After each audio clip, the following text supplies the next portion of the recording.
प्रतिमा पुरुष, वेद कहता है मनुष्य परमात्मा की प्रतिमूर्ति है, प्रतिमा है, सहस्रस्य प्रतिमा पुरुष। और इसी को अन्य धर्मानुयायियों ने भी घोषित किया है। जैसे बाइबल में है, man is the image of God. Image of God माने क्या? गॉड के इमेज माने मूर्ति, प्रतिमा। ये वेद का सिद्धांत है जिसको बाइबल में घोषित किया गया।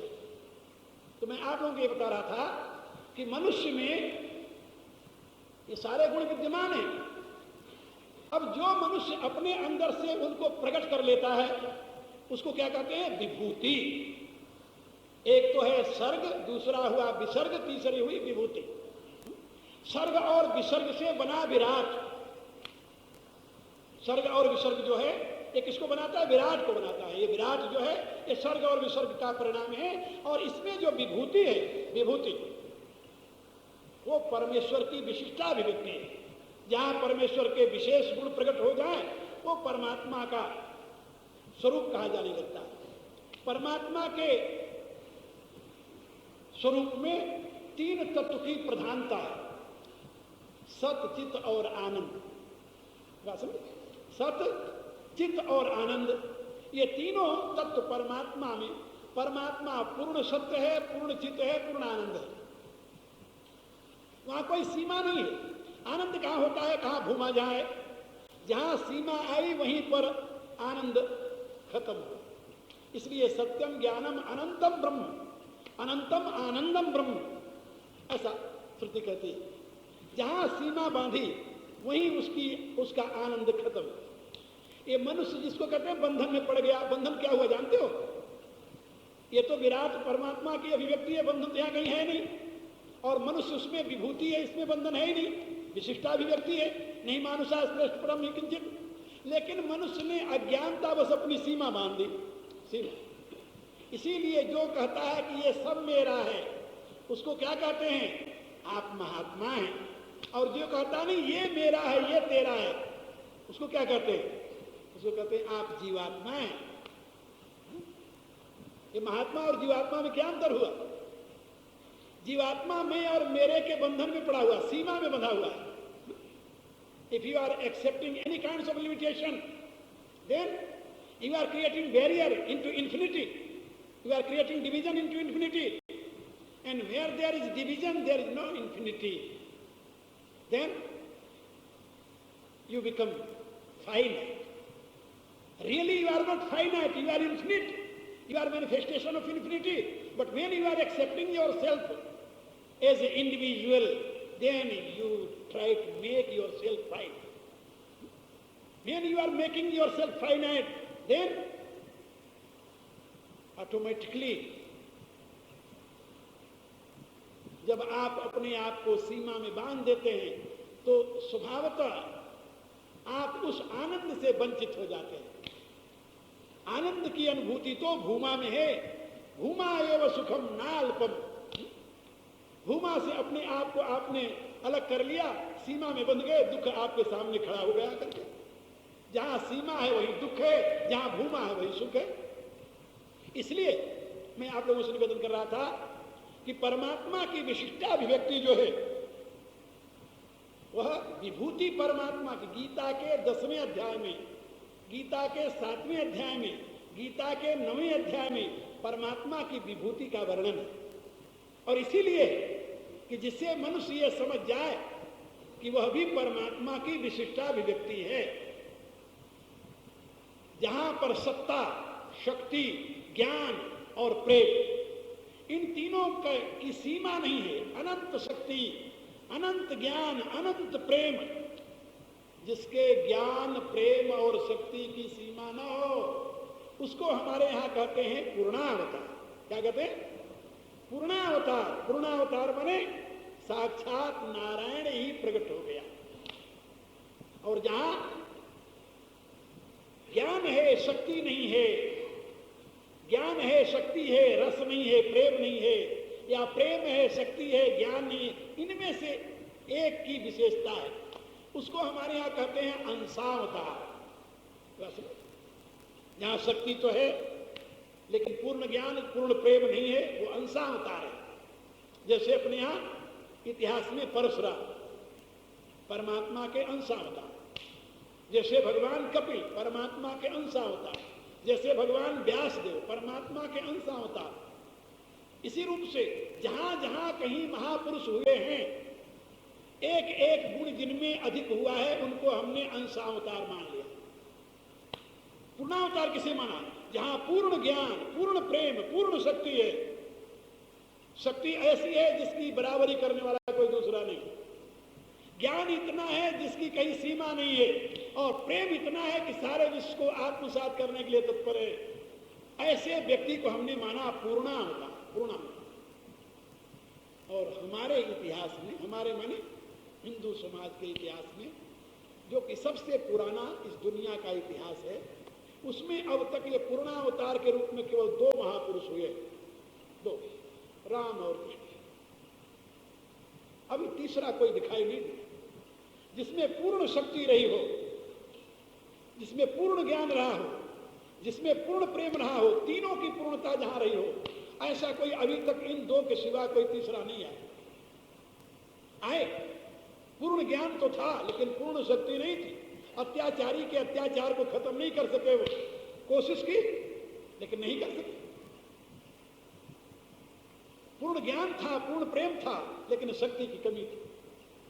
इसी रूप से पूर्ण शक्ति तो थी लेकिन ज्ञान नहीं था, प्रेम नहीं था। पूर्ण प्रेम तो था लेकिन ज्ञान और शक्ति नहीं थी, इसलिए उनको पूर्णावतार नहीं। अवतार मानते हैं, अंशावतार मानते हैं। तो अंशावतार तो आप सभी हो। एक कीड़ी भी परमात्मा का अंशावतार है, क्योंकि चेतना उसमें कहां से आई? चेतन तो एक है, 2 चेतन तो नहीं हो सकता ना। जैसे 2 आकाश नहीं हो सकता, जैसे 2 वायु नहीं हो सकती, जैसे 2 अग्नि नहीं हो सकती, भला तो 2 चेतन कैसे हो सकता है? आग्रह सोचो। एक त्रैतवादी एक बार मेरे पास आ गया, मेरे से विचार विमर्श करने लगे।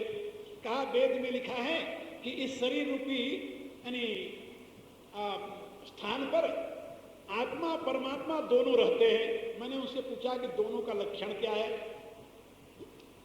कहा दोनों चैतन्य। हम कहा तो जितनी दूर में आत्मा रूपी चेतन रहता है उतनी दूर में परमात्मा रूपी चेतन नहीं होगा। फिर क्या समझे? कहा ये तो नहीं हो सकता। हम कहा तो फिर तो दोनों जीवात्मा हुए, परमात्मा कहां आ गया यहां पर? सीमित चेतन का नाम जीवात्मा और सर्वव्यापी चेतन का नाम परमात्मा, यही ना? और क्या हम मानते? कहा यही मानते। हम कहा जैसे सर्वव्यापी चेतन यहां है, इसमें एक सीमित चेतन भी कैसे रहेगा? और जितनी मात्रा में उस सीमित चेतन का अस्तित्व आप स्वीकार करते हैं, उतनी मात्रा में वहां सर्वव्यापी चेतन है कि नहीं है? यदि नहीं है तो वो भी लिमिटेड हो गया, वो भी जीवात्मा बन गया। फिर तो 2 जीवात्मा बन गए, परमात्मा तो कोई नहीं रहा वहां। और यदि एक परमात्मा सर्वव्यापी है तो जीवात्मा रूपी चेतन के लिए स्थान कहां है? हाउ यू कैन प्रूव कि वहां 2 चेतन है? There are 2 consciousness. Consciousness is only one, और दैट कांट बी डिवाइडेड। वो जो एक चेतन सत्ता है उसको कभी बांटा नहीं जा सकता। आकाश का ही बंटवारा नहीं हो सकता तो चेतन को कौन बांटेगा? आप जरा सोचिए। How you can prove there are 2 consciousness? आप ही जरा सोचिए अलग में बैठ करके कि परमात्मा किसे कहते हैं? कहा जो कण कण में सर्वत्र व्याप्त हो। और जीवात्मा फिर किसे कहते हैं? किसे कहते हैं भाई? कहा जो एक देशी हो। तो इस शरीर में जीवात्मा है यदि, तो परमात्मा कहां है? क्योंकि जो सर्वत्र व्याप्त है वो भी तो शरीर में होगा ना। तो जो परमात्मा सर्वत्र व्याप्त है, इस शरीर में भी व्याप्त है, तो वहां जीवात्मा कहां रहता है? किस कोने में? जिस कोने में जीवात्मा रहता है वहां परमात्मा है कि नहीं है? यदि वहां भी परमात्मा है तो जीवात्मा का अस्तित्व कैसे आप सिद्ध कर सकते हैं? How you can prove that? कोई उत्तर नहीं है, कोई उत्तर नहीं है। फिर पूछते हैं फिर आप क्या मानते हो? हम ये मानते हैं कि एक ही परमात्मा सर्वरूप में है। कहा तो फिर कहा जहां पर उसकी अभिव्यक्ति मैनिफेस्टेशन, ये वेद कहता है अग्निर्यथैको भुवनम प्रविष्ट रूपम रूपम प्रतिरूपो बभूव। एक तथा सर्वभूतांतरात्मा रूपम रूपम प्रतिरूप वही। जैसे एक ही अग्नि सर्वत्र व्याप्त होते हुए भी कहीं पर उसको देखो तो प्रज्वलित हो जाता है। प्रज्वलित होने वाले स्थान पर अग्नि दो नहीं है, जो व्याप्त अग्नि है वही प्रज्वलित अग्नि है, दो नहीं है। तुलसीदास जी लिखते अपनी रामायण में, एक दारुगत देखिए एक पावक जुग सम ब्रह्म विवेकु का। एक तो अग्नि लकड़ी में व्याप्त है, एक अग्नि प्रज्वलित हो गया है। जैसे प्रज्वलित होने वाला अग्नि व्याप्त अग्नि से भिन्न नहीं है, इसी रूप से जो सर्वव्यापी परमात्मा है वह प्रकट होने वाली जागृत होने वाली जीवात्मा से अलग नहीं है, अलग नहीं, एक ही की सत्ता है। क्या उसको जीवात्मा क्यों कहते हैं? जीवात्मा इसलिए कहते हैं कि वो वहां छोटे से दायरे में चिदाकाश में प्रकाशित हो रहा है, प्रकाशित हो रहा है। 1000 पावर का, देखो कितने पावर का भाई, 500 पावर का आंख ऐसे दबाए रहता है, और यहाँ इतने ट्यूब डर रहे हैं, कुछ नहीं तकलीफ दे रहे हैं। क्या समझे? इलेक्ट्रिसिटी तो वो भी है, वो भी है। और 0 पावर के जो बल्ब बाहर लटक रहे हैं, टिम टिम कर रहे हैं, वो क्या आप कहेंगे कि विद्युत शक्ति अलग अलग है? नहीं, मीडिया बड़ा हो गया ना, पावर में तो कोई कमी नहीं है, power is same, but media of manifestation is different. Our mind stuff is nothing but media of manifestation of supreme consciousness। बात समझे? एक ही चेतन सत्ता अनंत रूपों में प्रकट हो जाती है। जहां उसका मीडिया बड़ा है उसको कहते हैं उसकी विभूति है, और जहां उसका मीडिया छोटा है उसको कहते हैं ये तो उसकी अंशाभिव्यक्ति है। बस इतनी अंतर है, उसमें मीडिया का अंतर है, तत्व का अंतर नहीं है, याद रखना। तो हमारे यहाँ जो राम का अवतार, कृष्ण का अवतार, ये इसलिए कहते हैं वहां मीडिया माने वो माध्यम इतना विशाल है जिससे परमात्मा की पूरी शक्ति, सत शक्ति, चित्त शक्ति, आनंद शक्ति पूर्ण रूप से प्रवाहित हो रही है, मीडिया। और ये चित्त ऐसा इस सृष्टि में कभी कभी बनता है, हमेशा नहीं बनता। ऐसा चित्त, ऐसा मीडिया इस सृष्टि में कभी कभी बनता है, और किसके संकल्प से बनता है? उसके संकल्प से।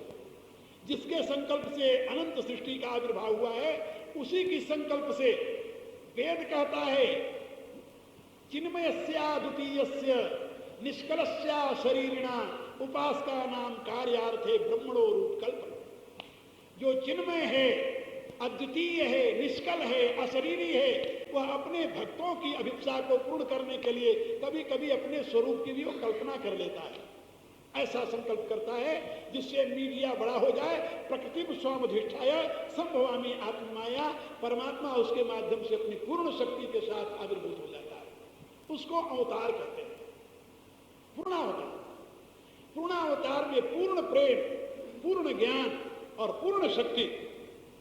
राम की शक्ति देखिए रामायण में, राम का प्रेम देखिए रामायण में आप, और राम का ज्ञान देखिए आप। ऐसे ही कृष्ण की शक्ति देखिए, कृष्ण का प्रेम देखिए। कृष्ण की शक्ति देखनी हो तो महाभारत पढ़िए, कृष्ण का प्रेम देखना हो तो भागवत पढ़िए, और कृष्ण का ज्ञान जानना हो तो गीता पढ़ लीजिए। जहां जिसकी यत्ता नहीं, यत्ता माने लिमिटेशन नहीं है, लिमिटेशन नहीं, उसको पूर्णावतार कहते हैं। तो भगवान राम का अवतार क्यों हुआ, ये पूर्णावतार क्यों होता है, कहा शंकर जी ने, इसकी कोई इति मिति नहीं, ये तो परमेश्वर की अपनी इच्छा और भक्तों के ऊपर करुणा ही करने से। भगवान भक्तों पर कृपा करके ही अवतार लेते हैं, और उनको कोई मजबूर नहीं कर सकता, कोई नहीं मजबूर कर सकता। ये याद रखो।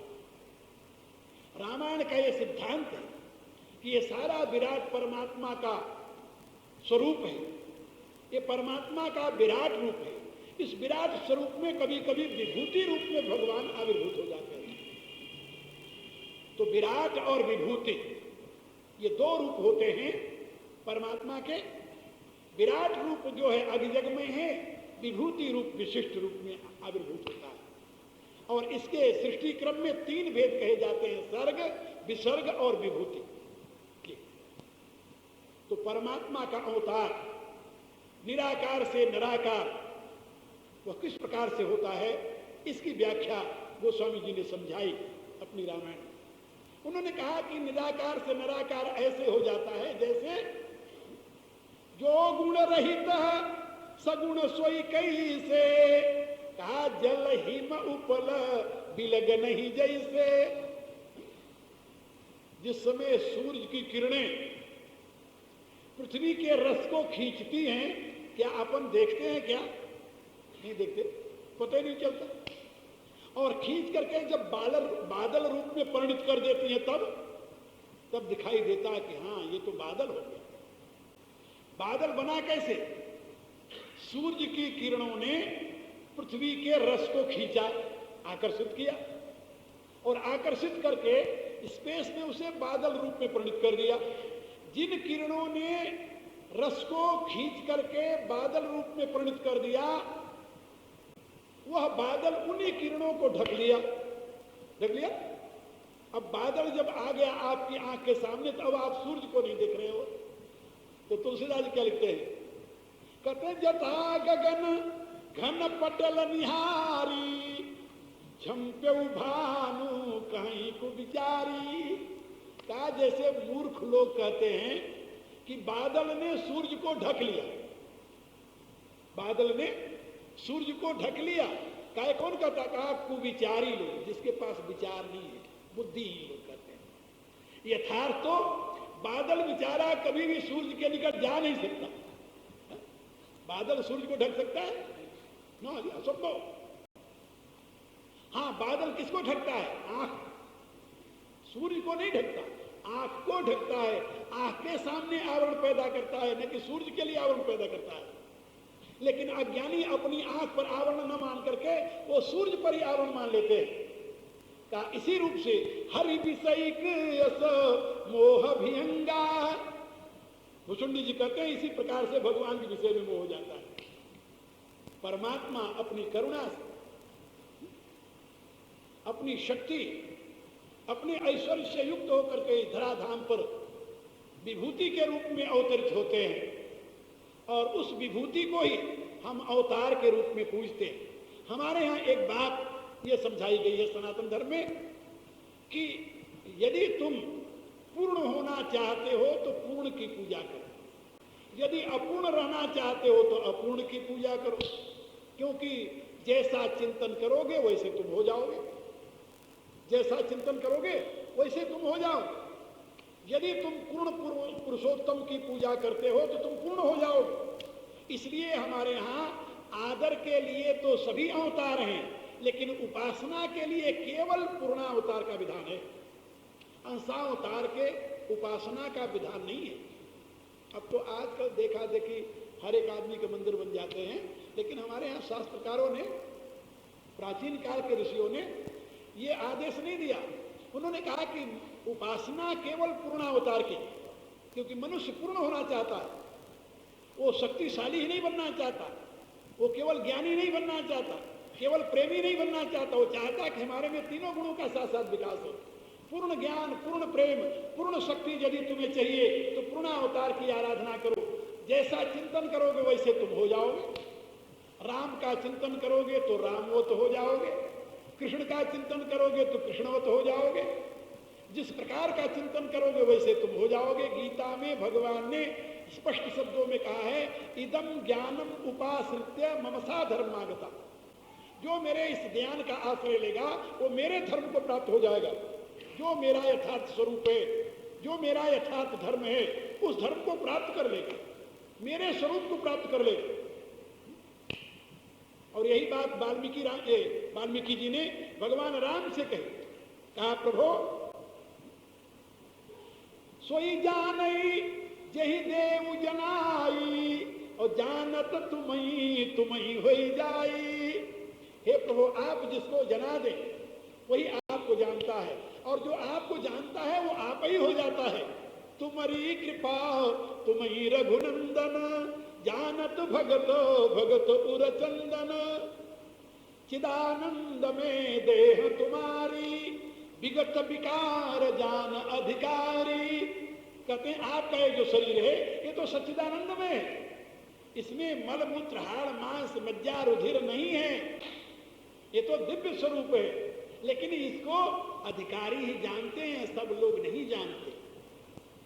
इतिहास की घटना, इतिहास में कई ऐसे महापुरुष हुए हैं जो राम का चिंतन करते करते राम में हो गए, जिनका ये स्थूल शरीर नहीं मिला।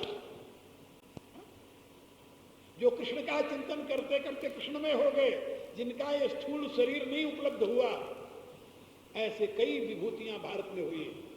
अभी कुछ 100 वर्ष पहले की बात, चैतन्य महाप्रभु, संत कबीर, स्वामी रामानंदाचार्य, भगवती मीरा, ज्ञानेश्वर, ऐसे महापुरुष हुए हैं जिनका स्थूल शरीर नहीं मिला। क्यों? उनका शरीर चिंतन करते करते दिव्यता में परिणत हो गया। इसलिए रामायण में तुलसीदास जी का एक कथन है कि जो प्रभु का चिंतन करता है वो प्रभु रूप प्राप्त कर लेता है। सरिता जल जल निधि महु जाई, होई अचल जिमी जीव हरि पाई।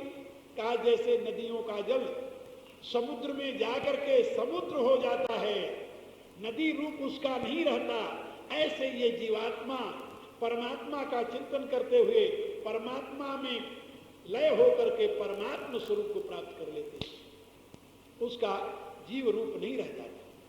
इसलिए मैं आप लोगों से निवेदन कर रहा था कि रामचरितमानस में परमेश्वर के अवतार की कथा, एक नित्यावतार, दूसरा निमित्तावतार। नित्यावतार तो विराट रूप है प्रभु का, निमित्तावतार उनका राम रूप है जो भक्तों के लिए अवतरित हुए। और भगवती पार्वती की आशंका को पूर्ण करते हुए, समाधान करते हुए, निवारण करते हुए भगवान शंकर ने इस रहस्य का उद्घाटन किया। अब समय एक दिन का और रह गया है कल का आप लोगों के पास, और एक दिन में मैंने आपको भरद्वाज जी याज्ञवल्क्य का संवाद सुना दिया, उमा और महेश्वर का संवाद सुना दिया। एक संवाद इसमें और रह गया है गरुण और भुषुंडी का, काग भुषुंडी और गरुड़ का संवाद। एक तो कर्म मार्ग के हैं, दूसरे ज्ञान के, और तीसरे भक्ति मार्ग। रामायण में उपासना को भक्ति नहीं कहा गया, भक्ति को ज्ञान का फल बताया गया। पहले कर्म है और कर्म में ही उपासना है, ऐसा गोस्वामी जी ने बताया, और उसका फल ज्ञान बताया। और ज्ञान का फल रस जो है वो रस बताया, रस माने भक्ति। तो ये जो रस है वह भक्ति है। इसलिए भक्ति ज्ञान से भी परे है, ज्ञान का परिणाम है। आपको किसी महात्मा ने प्रसाद दिया, आम का, समझ लो आजकल आम का मौसम है, आप गए प्रसाद दे दिया आम, तो फल तो दे दिया, लेकिन आप तृप्त तो नहीं हुए, तुष्ट हुए जरूर, तृप्त नहीं हुए। तृप्त कब होंगे? जब उस फल का रस आपके अंदर जाएगा। फल पाने से आप तृप्त नहीं होगे, आपकी भूख नष्ट नहीं हुई। जब उस फल का रस आपके अंदर जाएगा तब तो तृप्त होंगे। तो ऐसे ही कर्म और उपासना के बदले मिलता है ज्ञान। ज्ञान है फल, ज्ञान रूपी फल पाकर के आप तृप्त नहीं होते।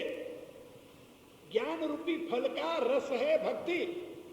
तुलसीदास जी लिखते अपनी रामायण में, संत सभा चहु दिसी अमराई, श्रद्धा ऋतु बसंत समगाई। उसमें संयम नियम फूल फल ज्ञाना, और हरिपद रति रस वेद बखाना। वो कहते हैं संयम नियम फूल है, यानी भक्ति जो है उपासना, उपासना फूल है और ज्ञान उसका फल है और भक्ति उसका रस है। भक्ति माने सा परम प्रेम रूपा अमृत स्वरूपा च, वह भक्ति परम प्रेम रूपा है। हरिपद रति रस, ये भक्ति है। सा परानुरक्ति ईश्वरे, परमेश्वर में परम अनुरक्ति का नाम भक्ति है और वही रस है। ज्ञान का परिणाम तो यही है ना कि भगवान के चरणों में अनन्य प्रेम हो जाए, और यदि नहीं हुआ तो कासो शुभ कर्मा धर्म जरि जाऊ, जहन राम पद पंकज भाऊ, योग कुयोग ज्ञान अज्ञानु, जहन ही राम प्रेम परधानु। यदि भगवान चरणों में अनुराग नहीं हुआ, तुम्हारा ज्ञान व्यर्थ है, तुम्हारा योग व्यर्थ है, तुम्हारा कर्म व्यर्थ है। इसलिए गोस्वामी जी यही मानते हैं कि भक्ति तो उसका परिणाम है, फल का फल है।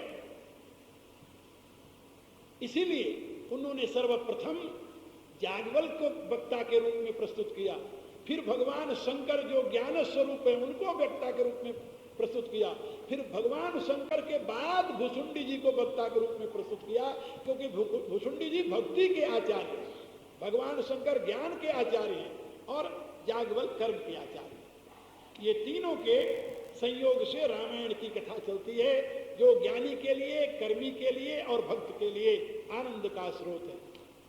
तो आप लोगों को कल के प्रसंग में, कल रात में सत्संग नहीं है, कल दिन में सत्संग है। एक तो सवेरे सवेरे यहां पर नवान पाठ चल रहा है, कल 9वां दिन है, 6 बजे से 9 बजे तक चलता है वो, जिसमें 6 से 8:30 बजे तक पाठ होता है और 8:30 से 9 बजे तक मैं बोलता हूं उस पाठ के संबंध में। वो कल आप लोगों को मैं सुनाऊंगा सवेरे। उसके बाद में 9 बजे हम आपको यहाँ से विदा कर देंगे, तो आप लोग अपने घर जाइए और नाश्ता उस्ता कीजिए, और भी कोई काम हो तो उसको कर लेना। फिर 12 बजे आप फिर यहाँ आ जाए। तो 12 बजे से 2 बजे तक यहाँ सत्संग होगा। ये जो रात का सत्संग है वो कल दिन में हो जाएगा, 12 से 2। और 12 से 2 बजे के सत्संग में मैं आप लोगों को वो भक्ति का जो भाग रह गया है, भुसुंडी और गरुड़ संवाद का, वो आपको सुनाऊंगा। और उसके पश्चात यहाँ पर 2 बजे आपको बना बनाया ऐन सुंदर भोजन मिलेगा करने के लिए, जिसको यहाँ पर प्रीति भोज व भंडारा कहते हैं। और आप भोजन वोजन करके तब आराम से जाना अपने घर, ठीक है ना। तो कल का कार्यक्रम ये है, सवेरे आइए पहले 6 बजे से, जितने बजे आ जाओ, कल का आखिरी दिन है, अधिक से अधिक आओगे तो अच्छा होगा। 9 बजे हम आपको विदा कर देंगे, चले जाना, फिर 12 बजे आना।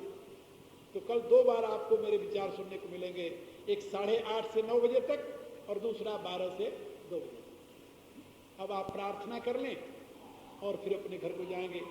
यहाँ पर 2-3 कार्यक्रम प्रारंभ किए हैं, इतने वर्षों के प्रयत्न से यहाँ पर ये हाल तैयार हो गया है अब आप लोगों के लिए।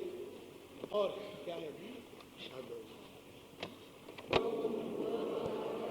तत्सवितुर्वरेण्यं भर्गो देवस्य धीमहि धियो यो नः प्रचोदयात्। सर्वे भवन्तु सुखिनः, सर्वे सन्तु निरामयाः, सर्वे भद्राणि पश्यन्तु, मा कश्चित् दुःखभाग् भवेत्। ओम पूर्णमदः पूर्णमिदं पूर्णात् पूर्णमुदच्यते पूर्णस्य पूर्णमादाय पूर्णमेवावशिष्यते। ओम शांति शांति शांति। आप लोग 8 दिन तक यहाँ से हैं, 1 दिन का और